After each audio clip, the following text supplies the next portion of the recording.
The wind was a constant thief out on the plains, stealing the warmth from a body and the hope from a soul. It moaned through the tall grasses, a lonely sound that found its way through the canvas cover of the supply wagon where Eleanor sat. The rough-spun wool of her dress was a poor shield against the persistent chill that had little to do with the air and everything to do with the landscape of her own heart.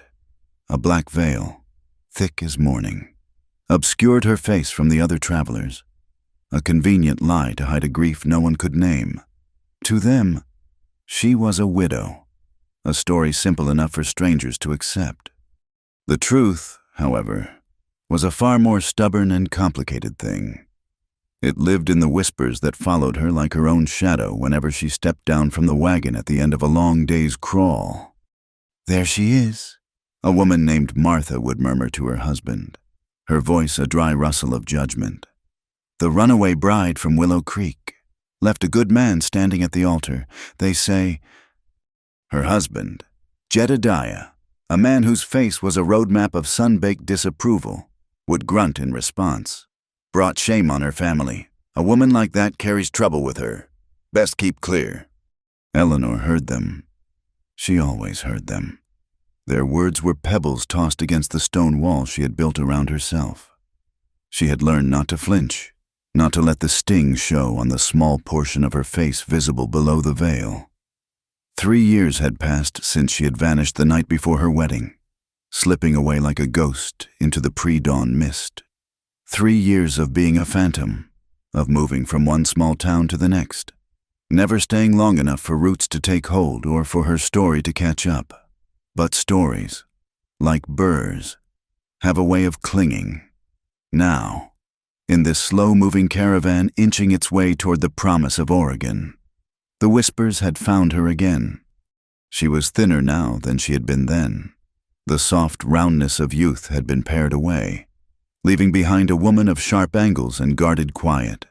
Her eyes, a deep and thoughtful blue, seemed too large for her pale face, and they held a haunted, far-off look, as if she were perpetually watching a scene that no one else could see.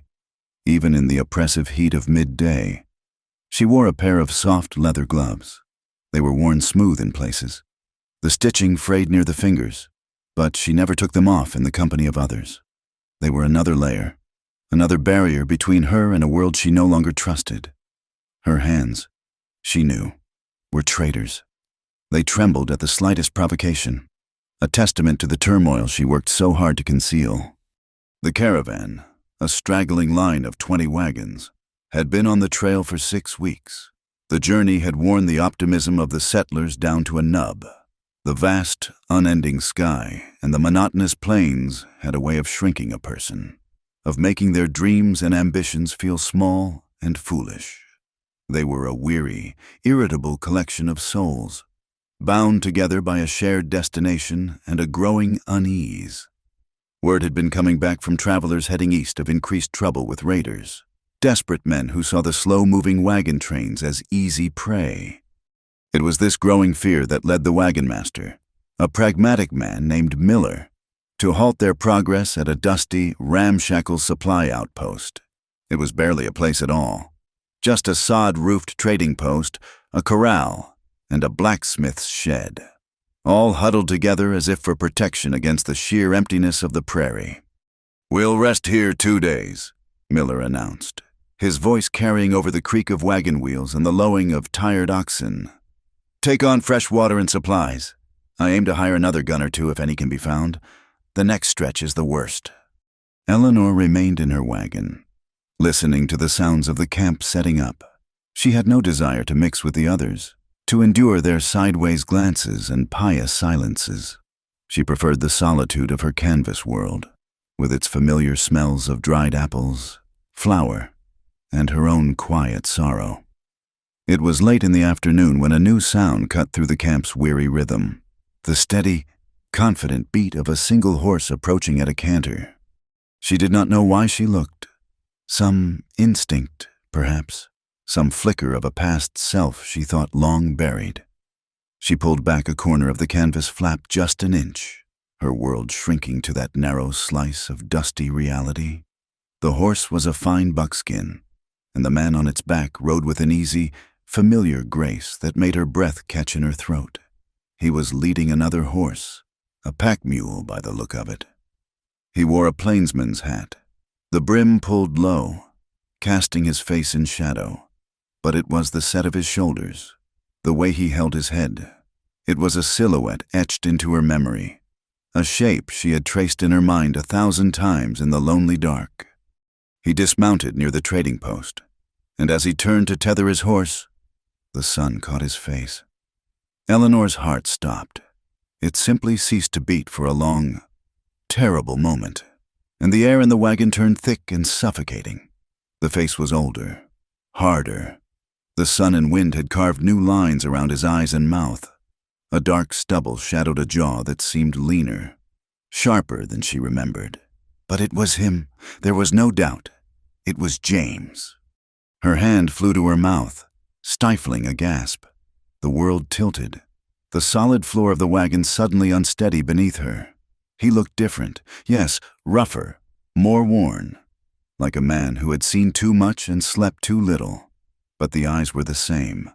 When he glanced up, surveying the camp with a cool, assessing gaze, she saw them, the same shade of hazel green, like moss on a river stone. The same eyes that had once looked at her with a love so fierce it had felt like its own kind of sun. He had not seen her. He could not see her, hidden as she was behind canvas and grief. But her body did not know that. A cold dread, sharp and painful, washed through her, followed by a wave of heat that left her dizzy. She let the canvas fall, plunging her world back into shadow, her heart hammering against her ribs like a trapped bird. James. Here, of all the desolate places in this vast, empty country, he was here. She stayed in the wagon for the rest of the day, a prisoner of her own shock. She told herself it was a coincidence, a cruel trick of fate. He would get his supplies and ride on. She would never have to face him, never have to see the accusation in his eyes. She just had to wait. But fate, she was learning, was rarely so kind. As dusk settled, painting the sky in bruised shades of purple and orange, the men of the caravan gathered around the main campfire. Eleanor, driven by a need for water, forced herself to step down from her wagon, keeping to the shadows, her veil pulled tight. She heard Miller's voice, low and serious, and then another voice, a voice that vibrated through the soles of her feet and straight into her soul. James's voice. It was deeper than she remembered, with a rougher edge, a gravelly timbre that spoke of dusty trails and open sky. "I saw what was left of the McGregor party about 30 miles back," James was saying. "Wasn't pretty. 3 wagons burned. Folks scattered. Whoever did it was looking for more than just supplies. They were mean." A nervous silence fell over the gathered men. Jedediah cleared his throat. "Are you heading east or west, Mr. West?" James replied. "Got a stake to claim in the Blue Mountains." "We could use another rifle," Miller said, getting straight to the point. "We're headed for the Willamette Valley. I can offer you fair pay, food, and a share of the guard duties if you'll ride with us as an escort, at least until we're through the South Pass." Eleanor stood frozen in the darkness, a tin cup clutched in her gloved hand. She could not move. She could not breathe. She was watching a nightmare unfold. She prayed he would say no, that he was a man who preferred to ride alone, that he had no time for the slow, vulnerable pace of a wagon train. There was a long pause. She could hear the crackle of the fire, the distant cry of a coyote. Then, James's voice came again, steady and calm. "What's the pay?" They haggled for a few minutes, their voices a low murmur. Eleanor felt a tremor start in her hand, a violent, uncontrollable shaking. The tin cup rattled against her fingers. She tried to still it, pressing it hard against the folds of her skirt, but the shaking only worsened. She felt a pair of eyes on her and looked up. Through the flickering firelight, she saw him, James. He was looking directly at her, or rather, at the conspicuous, veiled figure lurking in the shadows. He could not possibly know it was her. And yet, his gaze was so direct, so intense, that it felt like he was looking straight through the veil and into the panicked heart of the girl he had once known. His eyes narrowed slightly, a flicker of something unreadable in their depths. Curiosity, perhaps, or suspicion. She looked away instantly, her heart pounding a frantic rhythm against her ribs. She turned and fled back to the safety of her wagon, her mission for water forgotten. She did not hear his final agreement, but she knew he would be staying. The air itself seemed to grow heavy with the fact of it. Later, huddled in her cold blankets, she heard his voice again, drifting from the fire. He was telling a story, his low tones weaving through the camp's quiet murmurings. It was a sound that had once been her comfort, her peace. Now it was a torment. It brought back everything she had spent 3 years trying to bury. The world fell away, and she was 17 again, lying on a blanket by the banks of Willow Creek, the summer sun warm on her skin. James was stretched out beside her, idly tossing pebbles into the water. "My father says the railroad is going to change everything," he had said, his voice full of the easy confidence of a boy who believed he had a handle on the world. "Says in 10 years, a man will be able to travel from one ocean to the other in a matter of weeks." "I do not want anything to change," she had whispered, turning on her side to face him. "I want it to always be like this." He had stopped tossing stones then and turned to look at her. His face was so close, his eyes so serious. "It will be, Ellie, for us. I am saving every dollar I earn at the livery. Soon as I have enough for a small piece of land, I am going to ask your father for your hand. Properly." "He will never agree," she had said, the words a painful truth. "He thinks you are wild. He wants me to marry someone with prospects." "I have prospects," James had insisted, a stubborn set to his jaw.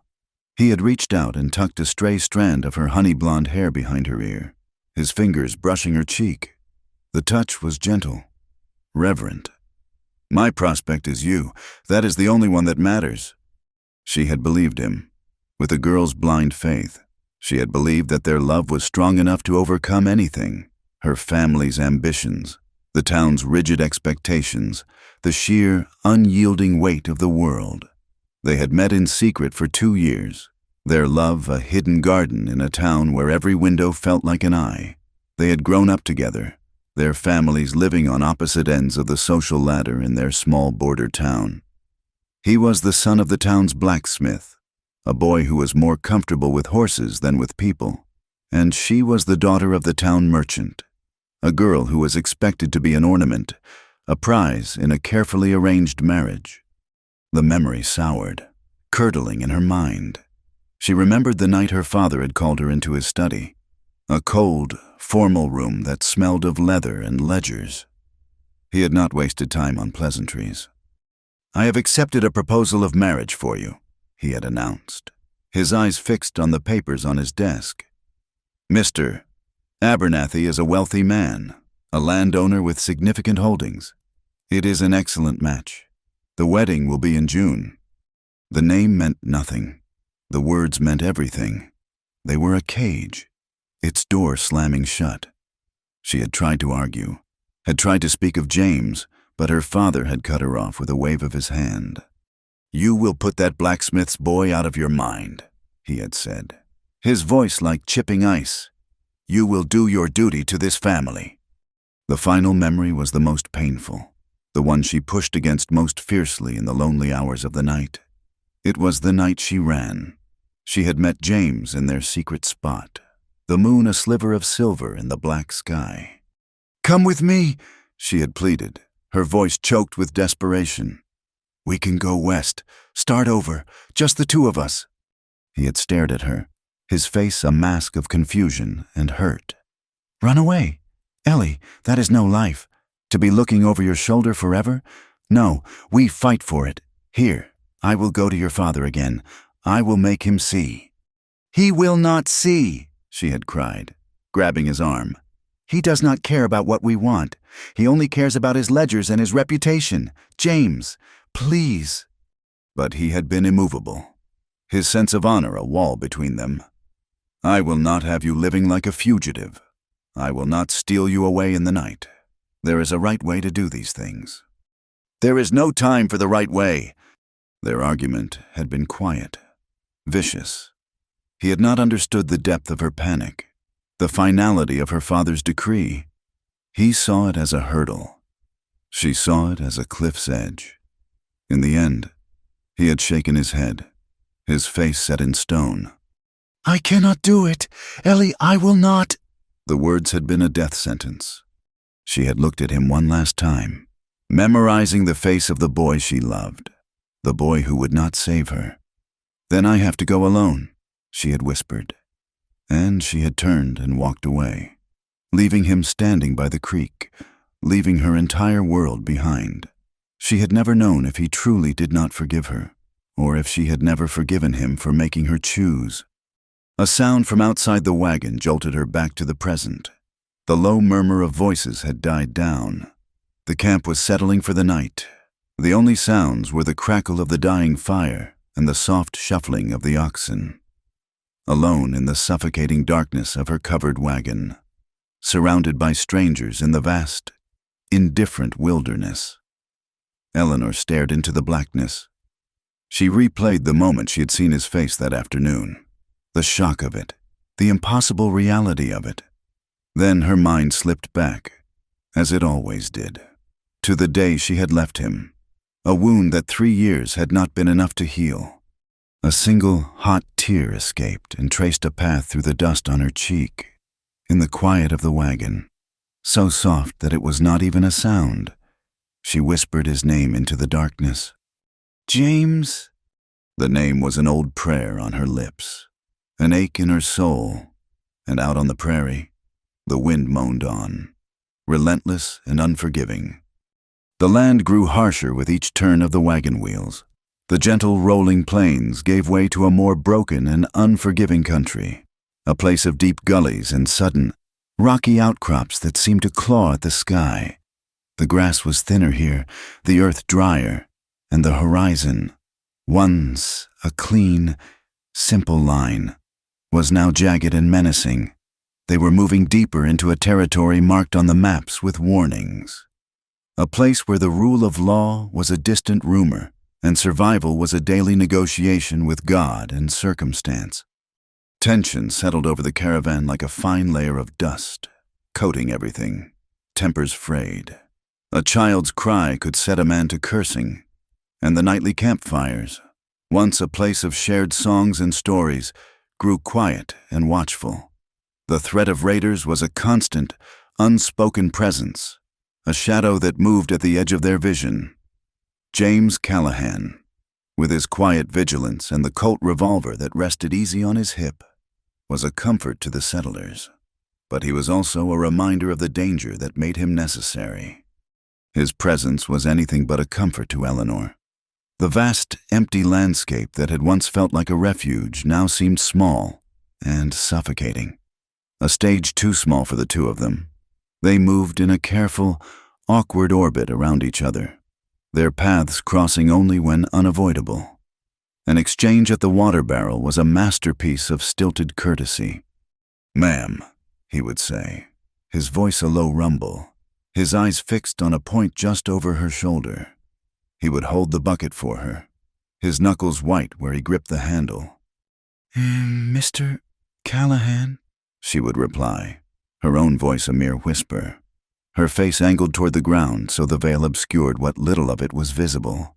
She would fill her pail with a trembling hand, acutely aware of his nearness, of the familiar scent of leather, dust, and something that was uniquely him. They were two ghosts haunting the same space, and the living were beginning to notice the strange, charged air that crackled between the stoic cowboy and the veiled widow did not go unremarked. "He watches her," Martha whispered to Jedediah one evening as they ate their meager meal of bacon and beans. "Have you seen it? He never speaks to her, but his eyes follow her whenever she moves." Jedediah grunted, chewing thoughtfully. She is a strange one. Keeps to herself. A woman alone is bound to attract attention, but Callahan does not seem the type to be taken in by a pretty face, veiled or not. Perhaps he senses the trouble in her, Martha mused, her words laced with a grim sort of satisfaction. Like calls to like. Eleanor was aware of the scrutiny, just as she was aware of James's gaze. She felt it on her back like the heat of the sun, a steady, unnerving pressure. She did not know what he was thinking, what he saw when he looked at her. Did he see the girl he had loved, or only the woman who had broken his heart and fled into the night? The not knowing was a torment.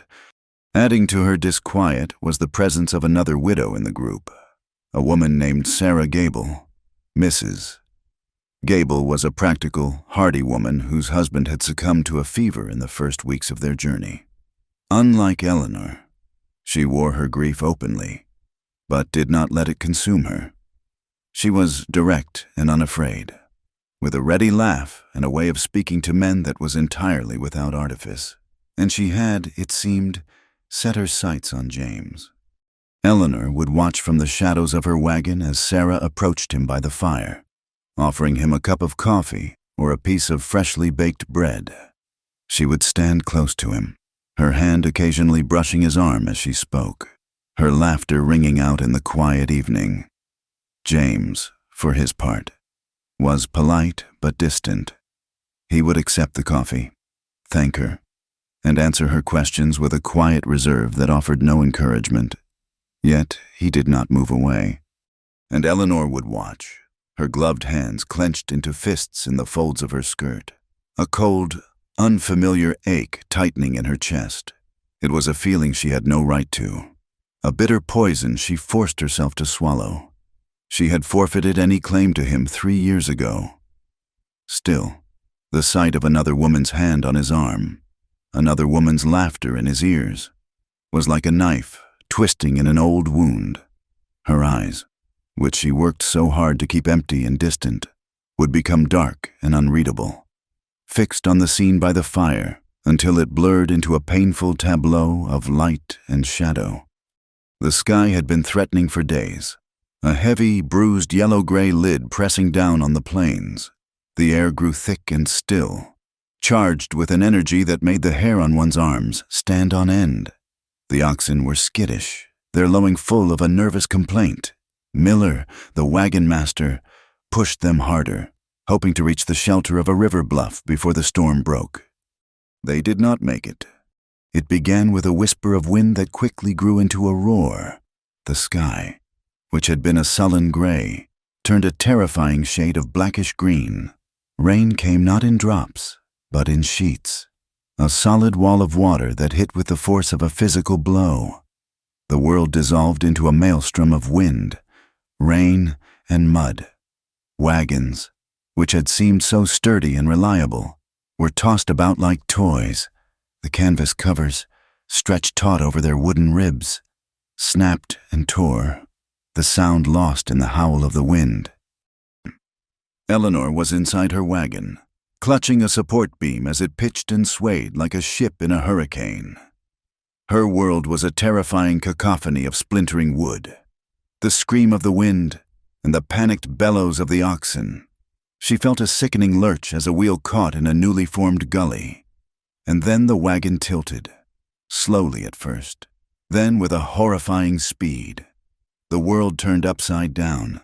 She was thrown against the side of the wagon, her head striking something hard, a brief, sharp explosion of pain. And then darkness swallowed everything. The storm was chaos. Men shouted, their voices snatched away by the wind. Horses screamed, their eyes wide with terror. Families huddled together, praying under the flimsy protection of their wagons. James rode through the maelstrom, his buckskin a phantom in the driving rain, his face a mask of grim determination. He was trying to help a family whose canvas had been ripped away, securing a new tarp over their wagon, when he saw it. Miller's supply wagon, the one the veiled widow rode in, lay on its side, its wheels spinning uselessly in the air. A cold fist of dread clenched in his gut. He spurred his horse, leaning low against its neck to fight the wind. He reached the overturned wagon and leaped from the saddle, his boots sinking into the thick, sucking mud. "Eleanor!" The name was torn from his throat. A raw, desperate sound he had not intended to make. He clawed at the sodden canvas, his fingers fumbling with the ropes. It was heavy, waterlogged, and pinned beneath the weight of the wagon. He drew the knife from his belt and sliced through the fabric, creating a jagged opening. He peered into the dark, jumbled interior. Sacks of flour and sugar had burst, creating a pale, sticky paste in the rainwater that sloshed around inside. Crates were splintered, their contents scattered. And there, half buried under a heavy wooden chest and a tangle of blankets, was a splash of black fabric. He worked with a frantic energy, heaving the chest aside. He found her crumpled in the corner, a dark gash on her temple, blood matting her hair. She was terrifyingly still, her face as white as the flour that dusted her clothes. For a heart-stopping moment, he thought she was dead. He pressed 2 fingers to her neck, his own heart hammering against his ribs. He waited, and then, faint but steady, he felt it. A pulse. Relief washed over him, so potent it left him weak. He gathered her into his arms, lifting her from the wreckage. She was lighter than he remembered, a fragile weight against his chest. He pushed his way back out into the storm, shielding her body with his own as the rain lashed down. His eyes scanned the chaotic landscape, searching for shelter. He saw another wagon 100 yards away, one that had lost its team but remained upright. Its owners were huddled with another family. The wagon itself was empty. It would have to do. He carried her through the driving rain, his boots sliding in the mud, his resolve the only solid thing in a world that had dissolved into water and wind. He reached the abandoned wagon and carefully laid her down on the ground beneath it, the sturdy chassis offering a small reprieve from the deluge. He pulled the heavy, oiled canvas cover from his own saddle, a slicker of sorts, and draped it over the side of the wagon, creating a small, makeshift tent that shielded them from the worst of the storm. Inside their cramped shelter, the roar of the storm was muffled to a steady, drumming roar on the wagon bed above them. Rainwater dripped from the edges, but the space where they lay was mostly dry. James knelt beside her, his breath coming in ragged gasps. He gently brushed the wet hair back from her face, his touch clumsy, uncertain. He took his canteen and poured a little water onto his neckerchief, carefully cleaning the gush on her temple. It was ugly, but it had stopped bleeding. He watched her, his face a mess of conflicting emotions. The anger he had nursed for 3 years felt distant and meaningless in the face of her pale, unconscious form.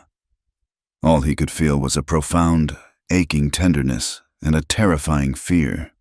Slowly, her eyelids fluttered. She moaned softly, a hand rising to her head. Her eyes opened, clouded with confusion and pain. They focused on his face, and for a moment, there was no recognition. Then, as awareness dawned, a flicker of fear crossed her features. "James!" Her voice was a hoarse whisper. "I am here. Ellie," he said, the old nickname slipping out before he could stop it. "You are safe. The wagon turned over." She tried to sit up, but a wave of dizziness sent her slumping back. "The storm!" "It is still going," he said, his voice low and steady, trying to soothe her. "We are fine here." He settled back on his heels, a new kind of awkwardness descending upon them now that she was awake. The space felt smaller, the air thicker. They were close, closer than they had been in 3 years, and the history between them was a palpable thing, a third presence in their small shelter. He could see the pulse beating in the hollow of her throat. He could smell the rain in her hair. He saw her shiver, a violent tremor that shook her whole body. She was soaked through, her dress clinging to her thin frame. Without thinking, he shrugged out of his jacket, the heavy wool already damp but still holding some warmth. He draped it over her shoulders. She flinched at his touch but did not pull away. They sat in silence for a long time. The only sound, the relentless drumming of the rain. The silence stretched, filled with all the things they had never said, all the questions that lay between them like a chasm. It was he who finally broke it. He had to know. The question had haunted his days and nights for 3 long years. He leaned forward, his face serious, his hazel eyes searching hers in the dim light. His voice was raw, stripped of all pretense. "Why did you run?" The question hung in the air, stark and brutal. Eleanor's eyes widened. She opened her mouth to speak, but no sound came out.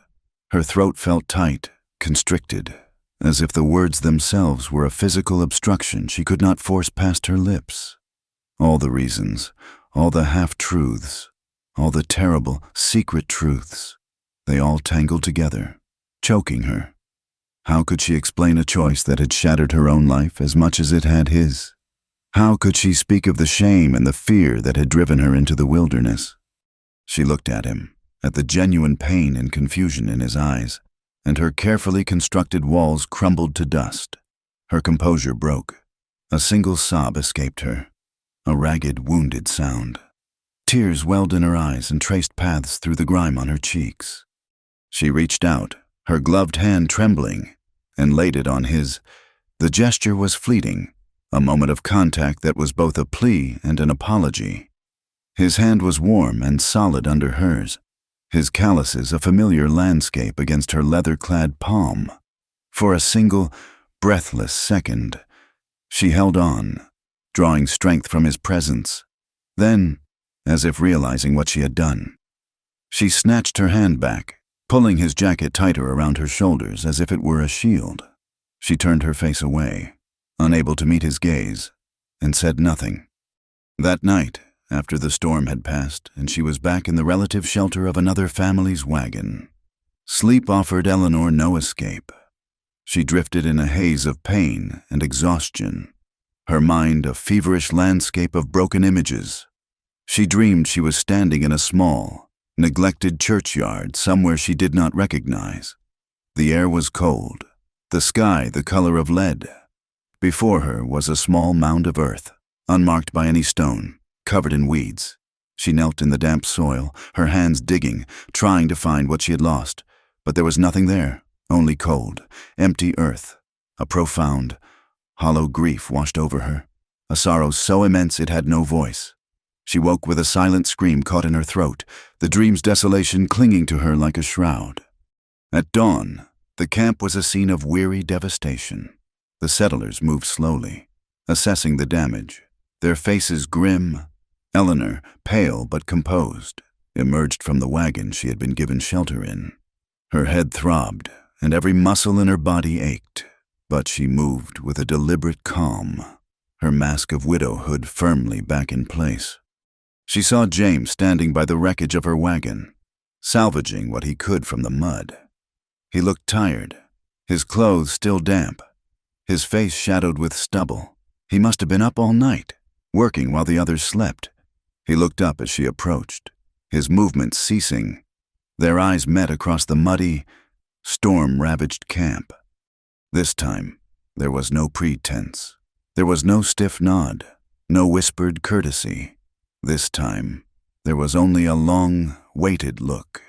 He saw the pain she could not hide, the deep, haunted sorrow in her eyes, and she saw the question still lingering in his, the raw, unanswered hurt of the man she had left behind, for the first time since he had ridden into camp. Neither of them looked away. The storm had passed, but something between them had irrevocably broken open. The trail beyond the storm was a long, open wound on the face of the earth. The land was scarred and desolate, littered with the grim evidence of recent violence. They passed the blackened skeletons of 2 wagons, their wooden ribs stark against the pale sky, the ground around them a dark stain of ash and loss. A sense of profound unease settled deep into the bones of the caravan. They were traveling through a graveyard, and the ghosts were fresh. A few days later, they came upon the survivors. There were only 7 of them, a gaunt, hollow-eyed group led by a man whose arm was bound in a bloody sling. They were all that was left of a 10-wagon party. Their stories, told in low, halting voices around the campfire that night, were of a sudden, brutal attack at dusk. The words painted pictures of cruelty that made the blood run cold, and the women pulled their children closer, their faces tight with fear. The arrival of the new survivors put a greater strain on their already dwindling supplies. Miller, the wagon master, announced that rations would be cut. A grumbling discontent rippled through the camp. It was into this bleak atmosphere that Eleanor finally stepped out of her self-imposed exile. The veil was still in place, a black shield against the world, but her posture had changed. There was a quiet resolve in the set of her shoulders. She went to the women who were in charge of the cooking fires. "I can help," she said, her voice soft but clear. "I am a good cook, and I can make a little go a long way. I can also mend clothes for the children." The women, surprised by this sudden offer from the silent widow, exchanged uncertain glances, but Martha, whose tongue was as sharp as her sewing needle, gave a curt nod. "We can use another pair of hands. The little one's clothes are in rags." So Eleanor began to work. She knelt by the fire, her gloved hands surprisingly deft as she stirred pots of thin stew, stretching the flavor of a single rabbit to feed 20 people. She sat for hours with a needle and thread, patching worn-out trousers and restitching the seams of little girls' dresses.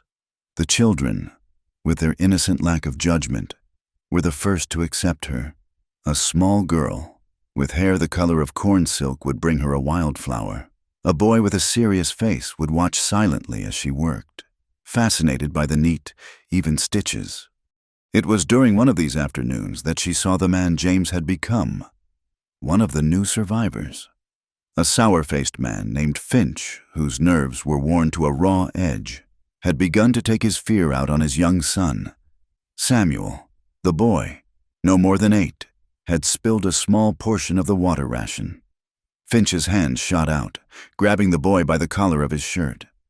"You clumsy fool," Finch snarled, his voice a low hiss. He raised his other hand to strike.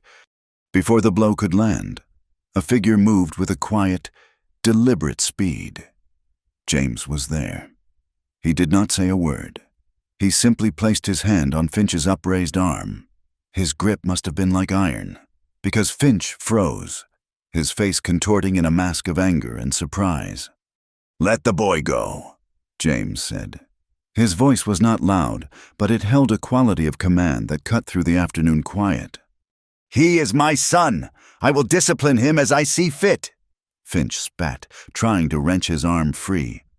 James's eyes, the color of a stormy sea, were fixed on Finch's face.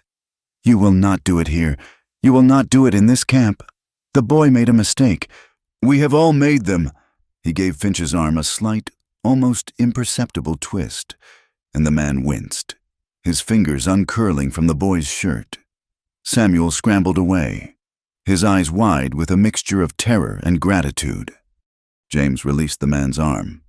"We have enough trouble out here without making it for ourselves," he said, his voice dropping back to its usual low rumble. He turned and walked away without another word, leaving Finch rubbing his arm, his face flushed with a sullen, impotent rage. Eleanor had watched the entire exchange, her needle still in her hand. She saw not the reckless boy she had known, the one who would pick a fight for the sake of pride, but a man who used his strength with a quiet, unnerving economy, a man who was protective, scarred, and utterly in control. A deep, complicated ache bloomed in her chest. That evening, he sought her out. She was sitting alone, away from the fire, mending a small shirt by the fading light. He approached slowly, stopping a few feet away, his hat in his hands. "Is your head injury healing well?" he asked, his voice unexpectedly gentle. She looked up, surprised. "Yes, it is much better. Thank you." She paused, the shirt in her lap. "That was a good thing you did today. For the boy." A shadow passed over his face. A man ought not to raise his hand to a child, or a woman. The words were simple, a statement of his own stark code. He looked out at the darkening plains, This land, it either makes a man better or it strips him down to his worst self. There is not much in between. They fell into a silence that was less awkward than before, a quiet space that felt almost comfortable. It was she who broke it, the words seeming to come of their own accord, a crack in the dam she had so carefully constructed. "It changes you," she whispered, her gaze distant, "leaving everything you know, everyone." He turned back to her, his eyes searching her veiled face.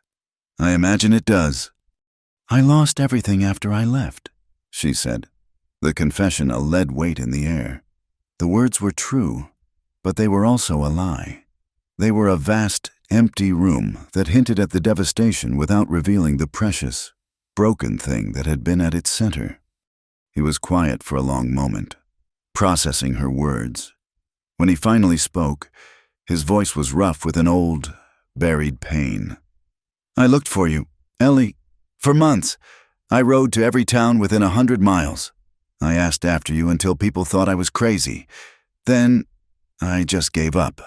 I figured you did not want to be found." The simple admission struck her with the force of a physical blow. He had looked for her, while she was hiding in shame. He had been searching. The knowledge was both a comfort and a new, sharper kind of pain. She had nothing to offer in return for this confession but silence. She bent her head back over her sewing, and after a moment, he turned and walked away. Later that night, Eleanor saw him sitting alone by the corral, a tin cup in his hand, a bottle of whiskey on the ground beside him. He stared into the darkness, his shoulders slumped, a solitary figure etched against the vast, starry sky. He drank with a slow, deliberate purpose, not for pleasure, but for oblivion. She watched him for a long time, a silent observer of a grief she had caused. He was angry, not at her, not entirely. He was angry at himself, at the stubborn, tenacious love for her that still lived in him like a dull, persistent ache. The next day brought a new crisis. At the evening count, Miller announced that one of the horses was missing, a steady mare essential for one of the family wagons. A search party was organized for the morning. "It may have just wandered off to find better grass," James said, studying the ground by the light of a lantern. "But we cannot risk it. I will ride out at first light." Eleanor felt a sudden, inexplicable urge. "I will go with you," she said, her voice quiet but firm. "I know that mare. She is gentle. She might come to me." Miller and the other men looked at her, surprised. James's face was unreadable in the flickering light. "It could be dangerous," he said. "Our whole world is dangerous," she replied, her gaze steady. "I am not afraid of the wild." He gave a slow nod. "All right, be ready at dawn." They rode out as the sky was just beginning to bleed with the pale colors of morning. The air was cool and clean. For the first hour, they rode in silence, the only sound the soft thud of their horses' hooves on the dry earth. It was a strange intimacy, being alone with him under the immense, empty sky. They found the mare's tracks easily enough and followed them into a region of low hills and dry, rocky gullies. They found her in a small, box canyon, grazing peacefully, but as they approached, a snake spooked her. The mare whinnied, her eyes rolling, and bolted. She clattered past them, back the way they had come. James swore under his breath and spurred his horse after her. Eleanor followed, urging her own mount forward. They were scrambling up the side of a steep, loose shale gully when Eleanor's horse stumbled. She was thrown from the saddle, landing hard on the unforgiving ground. A sharp, searing pain shot through her left ankle. She cried out, a strangled gasp of pain. James was off his horse in an instant, his face a mask of concern as he knelt beside her. "Are you all right?" "My ankle," she breathed, her teeth clenched against the wave of pain. "I think I twisted it." He dealt with the horses first, calming them and tethering them to a scrubby tree. Then he returned to her. "Let me see." The sun was setting, the light fading fast. "We have lost the mare and the light," he said, his voice grim. "We will have to make camp here for the night." He helped her move to a more sheltered spot, a dry wash at the bottom of the gully. He gathered brush and, with his flint and steel, soon had a small, bright fire crackling, pushing back the encroaching darkness. The flames danced on his face, carving it into sharp planes of light and shadow. He sat back on his heels and looked at her ankle. "That boot needs to come off." She hesitated. The simple act felt impossibly intimate, but the throbbing in her ankle was insistent. She nodded. He was surprisingly gentle. His hands, which were calloused and strong, moved with a careful precision as he worked the worn leather of her boot. It was a struggle, as her ankle was already beginning to swell. Finally, with a soft grunt of effort, he slid it free. He carefully peeled back her stocking, his fingers brushing against her skin. The contact was electric, a jolt of heat that had nothing to do with the fire. A shiver traced its way up her spine. He examined her ankle, his touch light, his brow furrowed in concentration. "It is swelling, but I do not think it is broken. Just a bad sprain." He took his neckerchief, soaked it with water from his canteen, and wrapped it gently around her ankle. The cool cloth was a relief. He sat back, the task done, but the space between them remained charged. The fire crackled, a cozy, domestic sound in the vast, wild darkness. The silence stretched, filled with the weight of their shared history. "I still dream of your hands," she whispered, the words escaping before she could stop them. She was looking at them now, resting on his knees. They were blacksmith's hands, scarred and capable, the hands that had once held her face so tenderly, that had traced the line of her spine in the secret darkness by the creek. His head snapped up, his eyes locking with hers across the fire.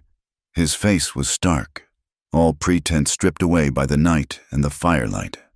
"And you," he said, his voice a low, rough rasp, "you still ruin me."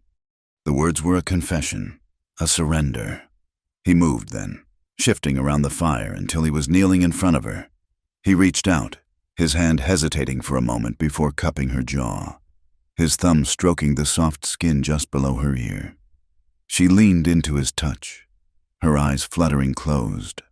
All the years of loneliness, of fear and regret, seemed to melt away under the simple, solid warmth of his hand. He lowered his head, and his lips met hers. The kiss was slow, tentative at first, then deepening with a desperate, tortured longing. It was not a kiss of forgiveness or of joy. It was a kiss of shared sorrow, a bruising press of lips that spoke of years of missed nights and unspoken words. It tasted of dust and grief, of a love that had been buried but had refused to die.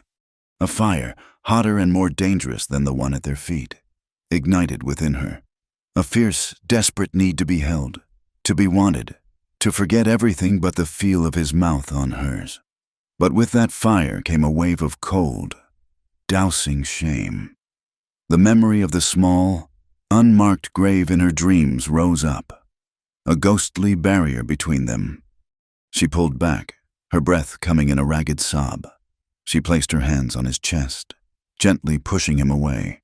His eyes were dark, clouded with confusion and a raw, naked want.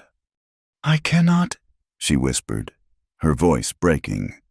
"James, I do not deserve this. I do not deserve kindness." He stared at her, his brow furrowed. "Kindness? Ellie, this is not kindness." He shook his head, a look of profound frustration on his face. "What are you punishing yourself for? What happened after you left that was so terrible you think you do not deserve to be touched?" She could not answer. The truth was a stone in her throat. She simply shook her head, tears welling in her eyes and spilling down her cheeks. She turned her face away, unable to bear the searching intensity of his gaze. He stayed there for a long moment, his hand still hovering in the space between them, before he finally pulled away, a muscle working in his jaw. He went back to his side of the fire, the chasm between them now wider and deeper than ever. Later that night, long after he had fallen into a restless sleep, Eleanor lay awake, staring up at the cold, indifferent stars. The pain in her ankle was a dull throb, a distant echo of the sharper pain in her heart. Tears tracked silently from the corners of her eyes, soaking into her hair. She was alone again, in the dark, with the weight of her secrets, and in a whisper that was lost in the vast, empty silence of the wilderness.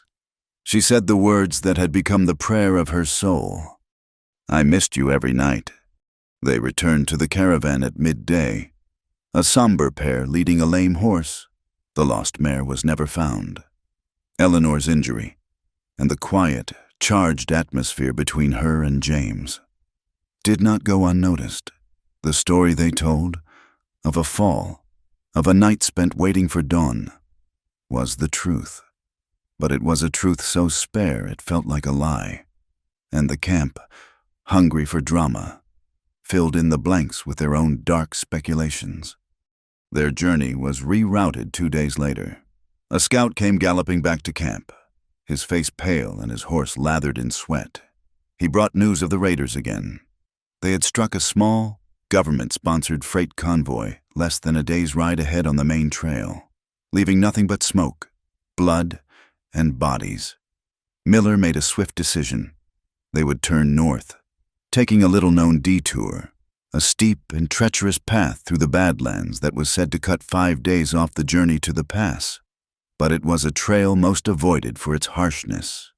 Now, that harshness was its virtue. It was a path desperate men would not expect them to take. The new trail was a brutal teacher.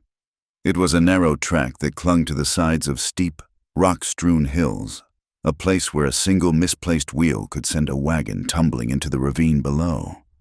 The men walked beside their teams, their voices a constant stream of curses and encouragement to the straining oxen. The women walked behind, their faces grim, their children clutching at their skirts. Progress slowed to a crawl. The physical strain was immense, but it was the mental toll that was worse. The landscape was actively hostile, a jagged, broken world of stone and thorns, and every shadow seemed to hold a threat.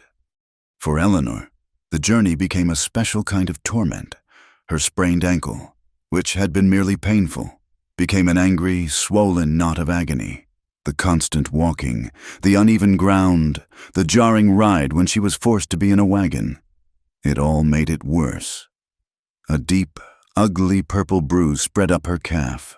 By the 3rd day on the new trail, a fever had taken hold.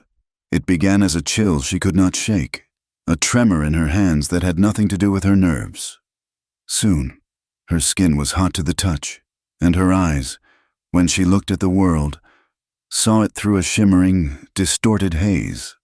She tried to hide it, to push through the weakness with the same stubborn will that had carried her this far. But the fever was a relentless thief, stealing her strength and her resolve. She stumbled twice, saved from falling only by the quick hand of another woman. She grew quiet, her already pale face taking on a translucent, fragile quality. James watched her. He had said little to her since their night in the gully, the space between them once again filled with a tense, unspoken gravity. But he watched her every move, his eyes missing nothing.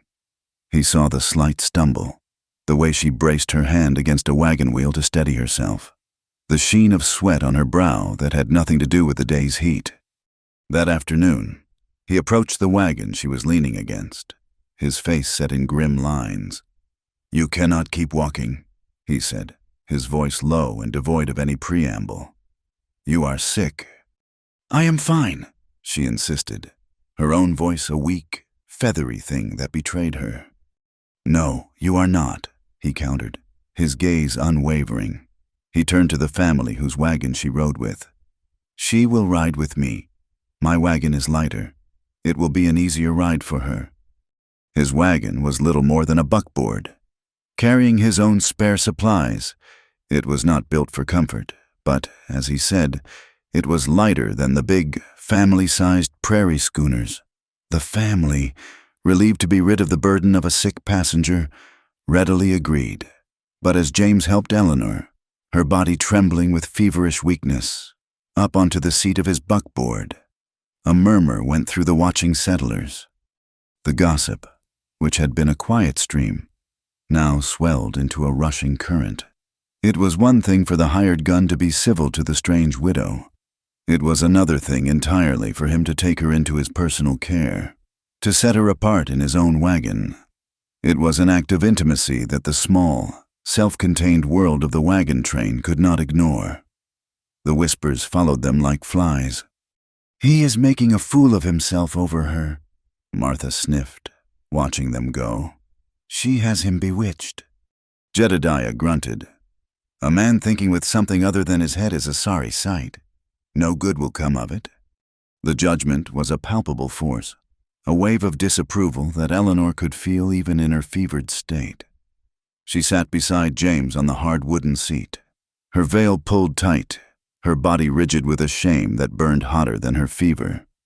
She was acutely aware of his nearness, of the solid presence of his shoulder just inches from her own. The familiar scent of him filled her senses, a dizzying reminder of a life she had long ago forfeited. The harshest judgment came that evening. Eleanor was sitting on a crate near James's wagon, a bowl of thin broth untouched in her lap. She felt too weak to eat, too weary to face the stares of the others. Most people gave her a wide berth, but one woman made a direct path toward her. It was the wife of the traveling preacher, Mrs. Davies, a woman whose piety was as sharp and unyielding as her thin, bird-like features. She stopped before Eleanor, her hands clasped at her waist, her face a mask of righteous concern. "Mrs. Miller," she began, using the false name Eleanor had given, her voice crisp and clear. "I feel it is my Christian duty to have a word with you." Eleanor looked up, her heart sinking. "A woman in your position, a widow alone and without the protection of a family," Mrs. Davies continued, her eyes boring into Eleanor's veil, "must take special care. She must be above reproach in all her conduct, so as not to give cause for talk, or to be a source of temptation for the men." The words were like stones, each one carefully chosen to inflict the maximum amount of damage. Temptation. The word hung in the air, ugly and accusatory. Eleanor felt the blood drain from her face. She said nothing. She simply sat there, absorbing the woman's sanctimonious lecture.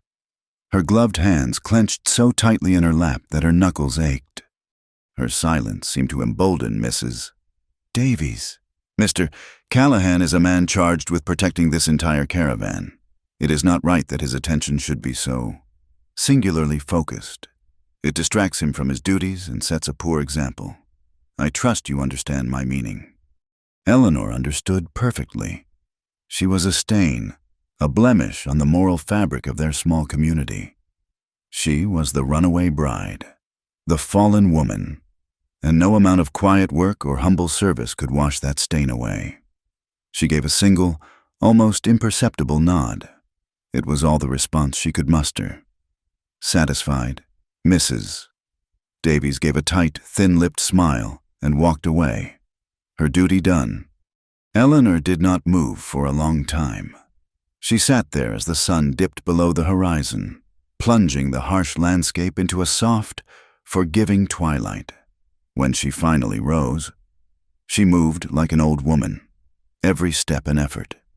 She climbed into the back of James's buckboard, crawled under the simple canvas cover, and pulled her thin blanket up to her chin. And there, in the privacy of the gathering darkness, she finally broke down. She wept without a sound, her shoulders shaking in a silent, violent storm of grief, shame, and utter desolation. James found her like that when he came to turn in for the night. He had unrolled his bedroll on the ground beneath the wagon, but the nights were growing colder, and he knew she was sick. He had intended to offer her his thicker blanket.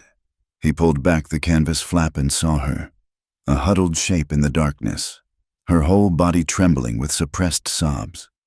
He said nothing. He simply climbed into the wagon, his movements quiet and sure. He settled beside her on the hard wooden planks, not touching her, but his presence a solid, warm reality in the cold, lonely dark. The wagon was small, and their shoulders brushed. They lay there in silence for a long time, side by side, two solitary souls adrift in a vast wilderness. Her sobbing slowly subsided, replaced by the ragged, hitching breaths of someone who had cried herself empty. The canvas cover above them created a small, intimate world, a refuge from the judgmental eyes of the camp. "Eleanor," he finally said, his voice a low rumble in the quiet. "Talk to me." She was quiet for so long he thought she would not answer. When she finally spoke, her voice was a raw, broken whisper, stripped of all its defenses. "They all look at me like I am something soiled." "I do not," he said simply. "You should," she whispered. "More than any of them." She took a shuddering breath, and he knew that she was on the edge of a precipice. "You asked me what I was punishing myself for." He waited, his body tense. "When I ran away," she began, her voice barely audible, "I was not alone." The words hung in the small, dark space between them. He did not understand at first. He thought she meant she had run off with another man, and a familiar, bitter anger coiled in his gut. She must have sensed his thoughts. "Not like that," she said, a new wave of tears choking her voice. "James, I was carrying a child." The world stopped, the sound of the wind, the distant cry of a wolf, the crackle of the dying campfire. It all faded away to a dull, distant roar. He felt the air leave his lungs, as if he had taken a physical blow to the chest. He could not move. He could not breathe. "A child," she sobbed, the word tearing from her. "Our child." He turned to her then, his mind reeling, trying to make sense of the impossible words. In the faint moonlight that filtered through the canvas, he could see the glint of tears on her cheeks. She was looking at him, her eyes wide with a pain so profound it seemed to have no bottom.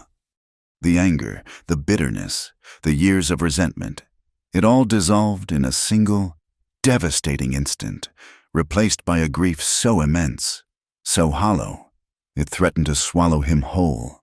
A child, a son or a daughter he had never known, a life that had begun and ended in secret. "Why did you not tell me?" he whispered, his own voice hoarse with a pain that was a mirror of her own. "Ellie, my God, why?" "I was scared," she wept. "My father, he would have ruined you. He would have called you every terrible name and run you out of town. And I knew you, your pride. You would not have let him. There would have been a fight, and he would have seen you hang for it. And I could not bear that." The pieces of the past, which had been a scattered, painful jumble, suddenly clicked into place, forming a picture of unbearable tragedy. Her panic, her desperation, her flight. It had not been a rejection of him. It had been a desperate, misguided attempt to protect him. "I would have stayed," he whispered, the words a thick, painful knot in his throat. The truth of it was an agony. "I would have married you. I would have taken the child as my own. We would have faced him together. I would have done anything." "I know," she sobbed. "I know that now." She told him the rest of it then, the words tumbling out in a torrent of long-held grief. How she had traveled to a small, remote town. How she had given birth alone, with only the help of a midwife who had asked no questions. How the baby, a little girl, had been small and weak. How she had lived for only 2 days. How Eleanor had buried her in a tiny, unmarked grave behind a small country church. As she spoke, the chasm between them vanished. There was no past, no future, only this single shared moment of absolute devastation.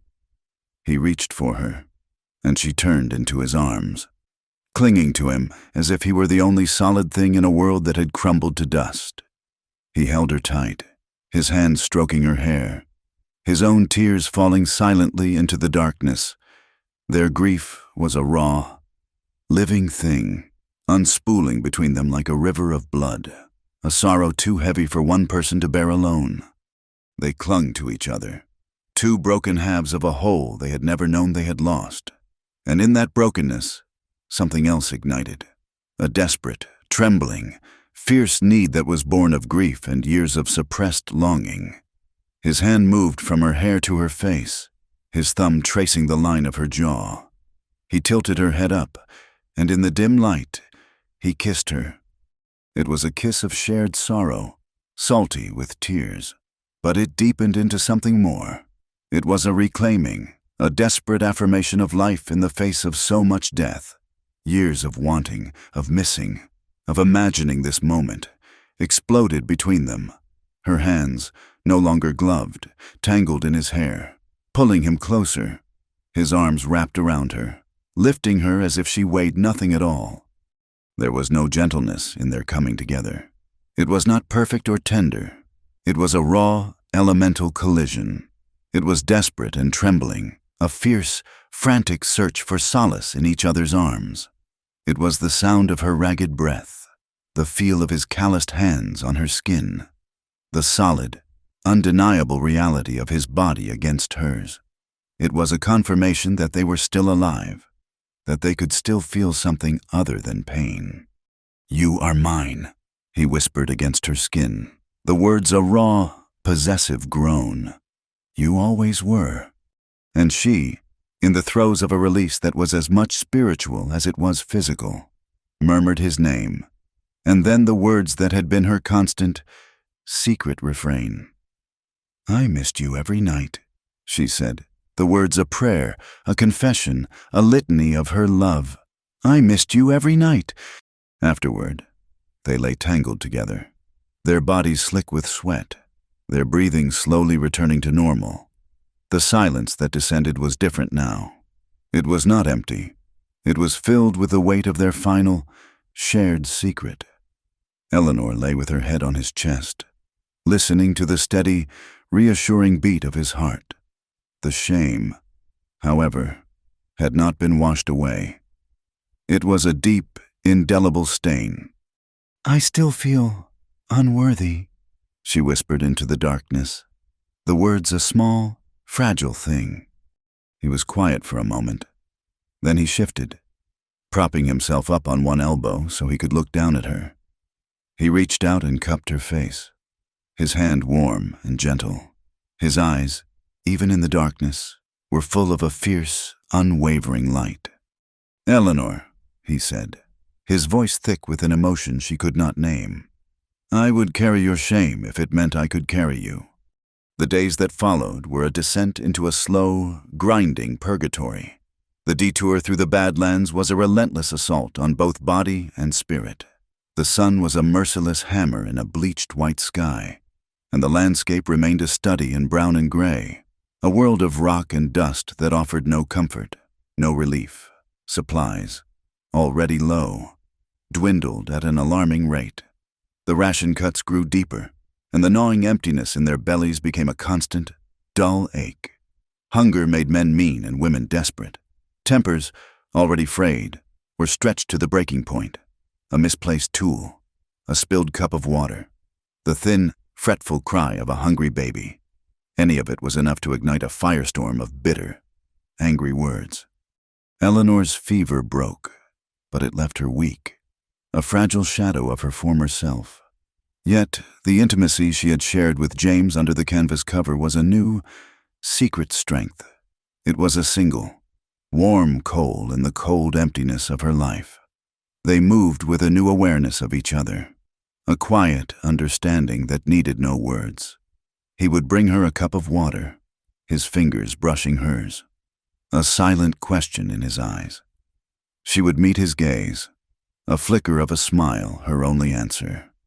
They were a world of two in the midst of a disintegrating community, and this new, unspoken bond was a beacon of hope for them, and a source of deep suspicion for everyone else.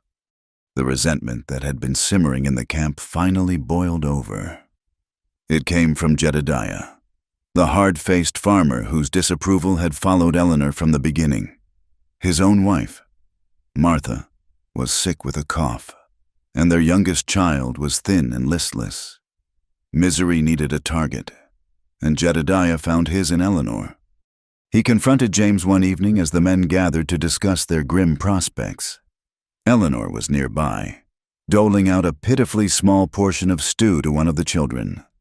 "We have had nothing but bad luck since we took this detour," Jedediah began, his voice loud enough for all to hear. "Nothing but hardship and grief. It is as if God himself has turned his face from us." He spat on the ground, his eyes finding Eleanor. "I say we have brought a curse upon ourselves. We are harboring a sinner in our midst, a Jezebel who tempts a good man from his duties and calls down wrath upon us all." The ugly words hung in the air. A shocked silence fell over the small gathering. Eleanor froze, the ladle trembling in her hand, the heat of 100 accusing stares burning her skin. She felt naked, stripped bare by his venom. James, who had been leaning against a wagon wheel, straightened up slowly. He did not raise his voice. He did not move quickly, but every line of his body went rigid, and a cold, dangerous light entered his eyes. He walked toward Jedediah, his steps deliberate and measured. "You will be silent," James said, his voice a low, deadly rumble that was more menacing than any shout. "You will not speak her name again." Jedediah, bolstered by the righteousness of his own misery, stood his ground. "I will speak the truth. She is a disgrace, and you are a fool blinded by her. She has brought this on us." "I will say it one more time," James said, his voice dropping even lower. "Do not speak her name." But Jedediah was beyond reason. "Or what, Callahan? Will you defend your whore?" The word was a lit match tossed into a powder keg. James moved. It was not a wild swing, but a short, brutal, efficient punch that sent Jedediah staggering backward, a red smear blooming on his lip. The camp erupted. Men shouted, some moving to support Jedediah, others holding back, their faces a mixture of fear and grim satisfaction.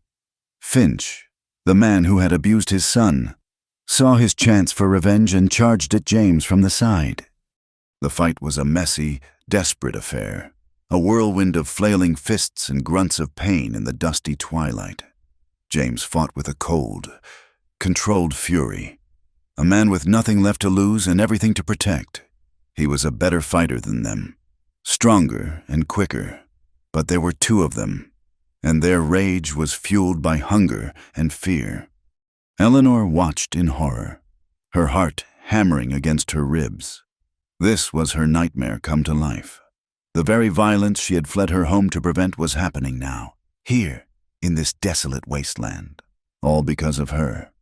"Stop!" she cried, her voice thin and reedy. "Please stop! Do not do this!" She ran toward the brawl, grabbing James's arm. "James, please, do not get yourself killed for me!" Her touch, her desperate plea, seemed to break through his red haze of anger. He shoved Finch away from him and stood panting, his knuckles bloody, his eyes still blazing. Miller and two other men finally stepped in, pulling the brawling men apart. "Enough!" Miller roared, his face thunderous. "We are eating ourselves alive. Is this what we have come to?" A sullen, angry peace was restored, but the camp was broken. The lines had been drawn. That night, a grim council was held. Jedediah, Finch, and a half-dozen other families announced their decision. They would risk the main trail.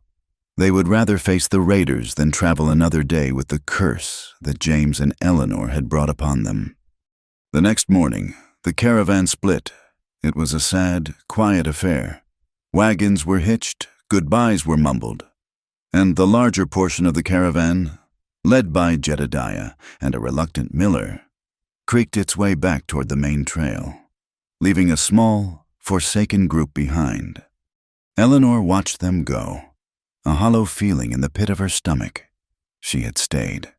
Without a moment's hesitation, she had chosen this small, broken band of travelers.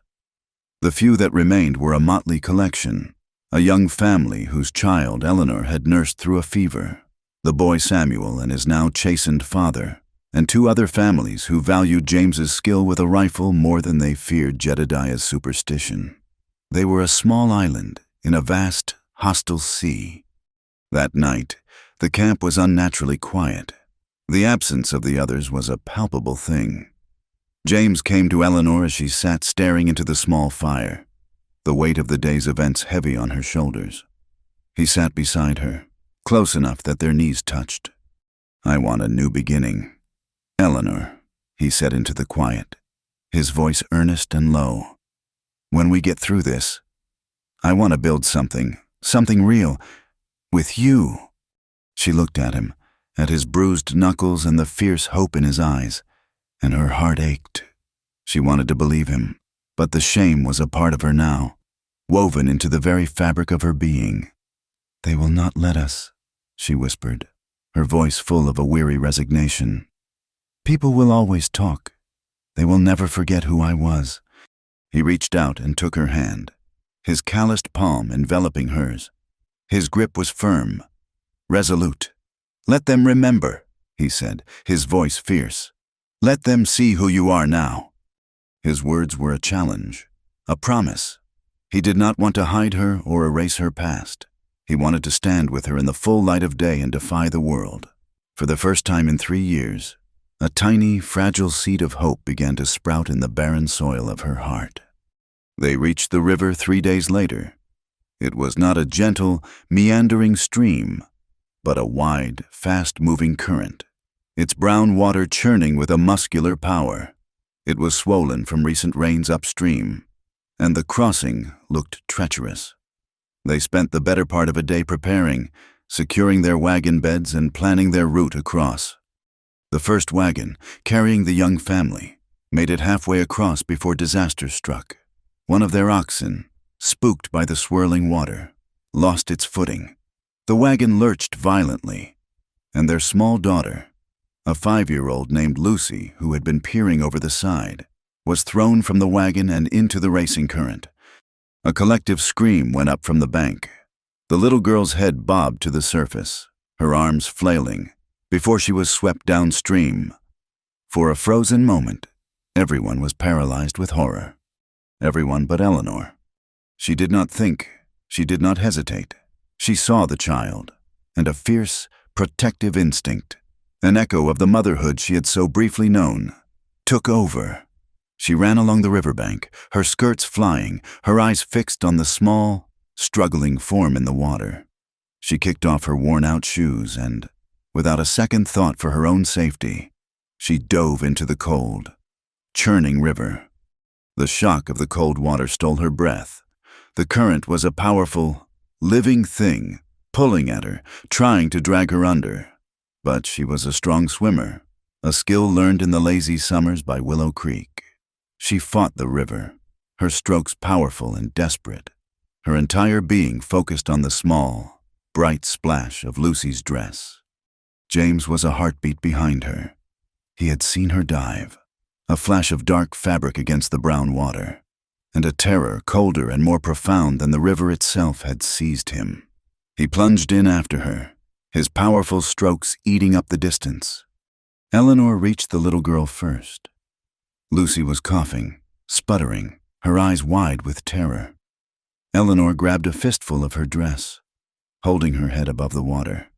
"I have got you," she gasped, the effort of treading water in the heavy, waterlogged dress immense. "Hold on to me." But the river was not done with them. The current slammed them against a half-submerged log. The impact knocked the wind from Eleanor, and she swallowed a mouthful of gritty water. Her head went under.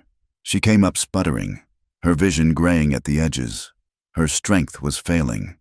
She could feel the river winning, pulling her down into its cold, dark embrace. Then James was there, his strong arm wrapped around her waist, pulling both her and the child toward the shore. He was a rock in the chaos, his strength a bulwark against the river's fury. He dragged them, coughing and spluttering, onto the muddy bank. Lucy's parents were there, sobbing with relief, snatching their daughter into their arms, but James only had eyes for Eleanor.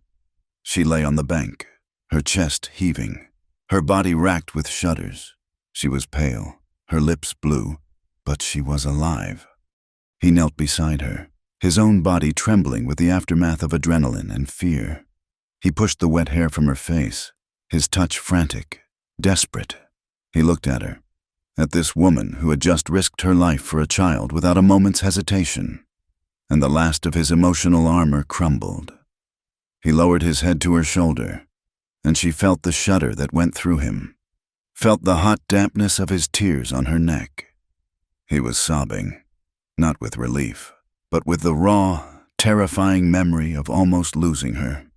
She lifted a trembling, cold hand to his hair. "James," she whispered, her voice a raw, reedy sound. She looked into his eyes, and she saw her own fear, her own love, reflected there. "Never let me go again." He lifted his head, his face streaked with river water and tears. "Never," he vowed, his voice thick and raw. "I will never let you go." That night, they huddled together for warmth under the canvas of his wagon. They were bruised and cold, their bodies aching with the abuse of the river. Outside, a gentle rain began to fall, the soft, rhythmic drumming on the canvas a peaceful, soothing hymn. He held her tightly, his arms a circle of warmth and safety she had thought she would never know again. She lay with her head on his shoulder. No space between them, their bodies molded together. He was quiet for a long time, and then he spoke, his voice a low, wondering murmur against her hair. "I have traveled for 3 years, and I have never known a moment's peace. Not until I found it in your arms." She tilted her head back, looking up at the strong, gentle line of his jaw in the darkness. The last of her doubts, the last of her shame, seemed to wash away in the quiet, steady rhythm of the rain. She knew, with a certainty that was as profound and undeniable as the beat of her own heart, that this was where she belonged. "You," she whispered, her voice full of a love that was as deep and powerful as the river that had almost claimed her, "are all I ever wanted." The mountains rose in the distance, their peaks a hazy, promising blue against the endless sky. The harsh, broken country of the Badlands slowly softened, giving way to rolling hills dotted with sturdy pines and wide, green meadows. The air grew sweeter, carrying the scent of grass and clean water instead of dust and despair. They were nearing the edge of the wilderness, the first tendrils of civilization, and with every mile, the weary travelers felt a palpable lightening of their spirits. They came upon the settlement at the end of the week. It was not much, just a handful of rough-hewn cabins and a single, larger building that served as a general store and post office, all nestled in a fertile valley carved out by a clear, fast-running creek. A sign, freshly painted on a piece of split timber, read, "Hope's Landing," for the small, battered group of survivors. The name felt less like a destination and more like a prophecy. The townsfolk, themselves recent arrivals, greeted them not with suspicion, but with a weary camaraderie. They were all pioneers, all refugees from some other life, and they understood the look of exhaustion and fragile hope in the newcomers' eyes. News of their split from the larger caravan, and the reasons for it, had not yet arrived, and for a few blessed days, they were simply fellow travelers who had made it through. James, with his quiet competence and the hard-won experience of the trail, quickly earned the respect of the local men. On their 3rd day in Hope's Landing, he was approached by a man named Abernathy, a rancher with a weathered face and shrewd, kind eyes, who was in the process of building the largest cattle operation in the valley. "I have been watching you, Callahan," Abernathy said, getting straight to the point. "You have a way with horses, and you carry yourself like a man who knows how to handle trouble. My foreman took an arrow in a skirmish last month. The position is open. It comes with a steady wage and a plot of land to build on. I need a man I can count on." The offer was a lifeline, a future handed to them on a platter of plain-spoken words. That evening, as the sun set, casting long, peaceful shadows across the valley, James took Eleanor for a walk along the creek. The air was cool, and the sound of the running water was a gentle, constant whisper. "Abernathy offered me the foreman job," he said, his voice full of a quiet wonder. He stopped and turned to her, taking both of her hands in his. "I told him I would take it. We could do it, Ellie. We could build a cabin right here, a place of our own." He described it to her, his voice painting a picture of a small, sturdy house with a stone fireplace and a porch that looked out at the mountains. A home, a place to be safe, a place to heal. She listened, her heart swelling with a feeling so full of light and warmth she was afraid it might break her. It was everything she had never dared to dream of. But with the dream came the old, familiar shadow of fear. "What will we tell them?" she whispered, looking down at their joined hands. "When people ask who I am, I could change my name. I could be Mrs. Miller for real. No one would have to know." He squeezed her hands gently, his grip firm and reassuring. He waited until she lifted her head and met his eyes. "Your name is Eleanor Vance," he said, his voice soft but unyielding. "There is no shame in that name. You have been through more than any of them could imagine, and you are still standing. You are the strongest person I have ever known. I want the whole world to know your name. I want them to see the woman I love." His words were a gift, a balm on the deepest wound of her soul. He did not want to hide her past. He wanted to stand beside her and claim it. She looked at him, at the unwavering love and pride in his eyes, and felt the last of her internal walls begin to crumble. The first stone in that wall to be publicly removed came from the most unexpected of quarters. Mrs. Davies, the preacher's wife, sought Eleanor out the next day. Her face, usually a mask of rigid piety, was softened with a look of genuine humility. "I owe you an apology," she said, her voice uncharacteristically hesitant. "I spoke to you out of fear and ignorance. I judged you, but then I saw what you did at the river. You did not hesitate. You dove into that water to save a child who was not your own. That was the act of a true Christian woman. I was wrong about you. I hope you can find it in your heart to forgive me." Eleanor was so taken aback she could not speak for a moment. She looked at this woman, who had been the very embodiment of the judgment that had haunted her, and saw not an enemy, but another flawed human being. "There is nothing to forgive," Eleanor said, her voice quiet and sincere. "We were all afraid." The apology, and Eleanor's gracious acceptance of it, seemed to signal a turning of the tide. The story of her heroism at the river had spread through the small settlement, and it had done more to change people's minds than 1,000 sermons could have. They had seen her character not in a whispered rumor, but in a selfless, life-risking act. Eleanor, feeling a new sense of purpose, volunteered to start a small school for the handful of children in the settlement. She held classes in the open air when the weather was fine, and in the Abernathy's large kitchen when it rained. She was a natural teacher, patient and kind, and the children adored her. Slowly, painstakingly, the townsfolk began to accept her. They saw her not as the veiled, mysterious widow, but as Miss Vance, the schoolteacher, the woman who had saved little Lucy Abernathy. They saw her quiet strength, her gentle spirit, and the whispers about her past faded, replaced by nods of respect and friendly greetings. Just as she was beginning to believe that a new life was possible, her old life came riding into town. They arrived on a Tuesday afternoon, a group of 4 men on fine horses, their clothes too clean, their faces too arrogant for this raw, hard-working settlement. They were led by a man with cold, imperious eyes and a cruel set to his mouth.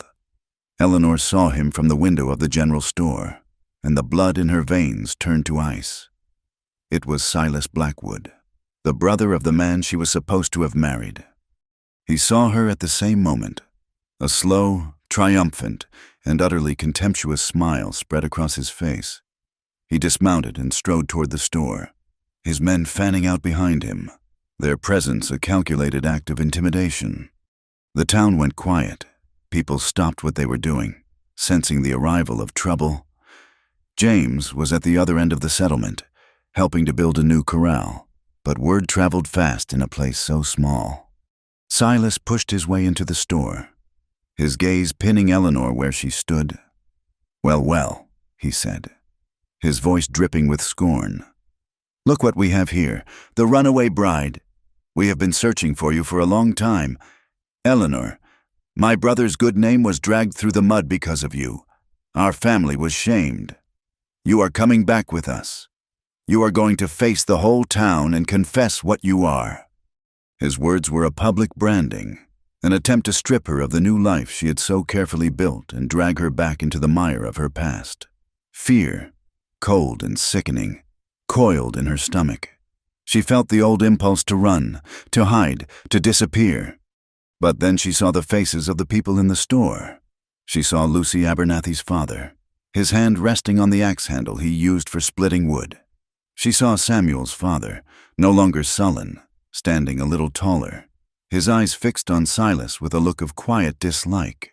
They were not looking at her with judgment. They were looking at this intruder with hostility. Before she could speak, James was there. He had come in through the back, his face a thundercloud, his hand resting loosely on the butt of his Colt. He moved to stand between Eleanor and Silas, a silent, immovable wall.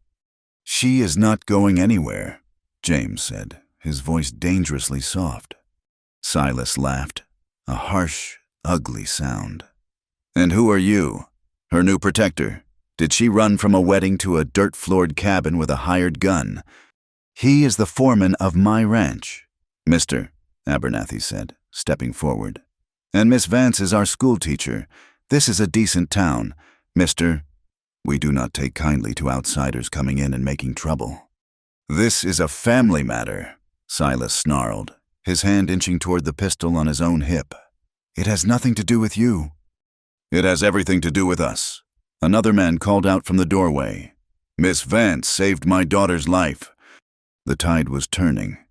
The town was not just watching. They were closing ranks. James had drawn a line in the sand, and the people of Hope's Landing were standing with him. It was then that Eleanor found her voice. She stepped out from behind James, her head held high, her eyes clear and direct. She was no longer afraid. "There is nothing to confess, Silas," she said, her voice ringing with a strength she did not know she possessed. "I made a choice 3 years ago. It was a hard choice, and it was a private choice. I have carried the consequences of that choice every single day. I have mourned, and I have paid my penance in ways you could never understand. But I will not be shamed for it. Not by you. Not by anyone. My life is here now. These are my people. You have no power here." She stood her ground, her gaze unflinching. She was no longer the frightened girl who had run away in the night. She was a woman who had walked through fire and survived.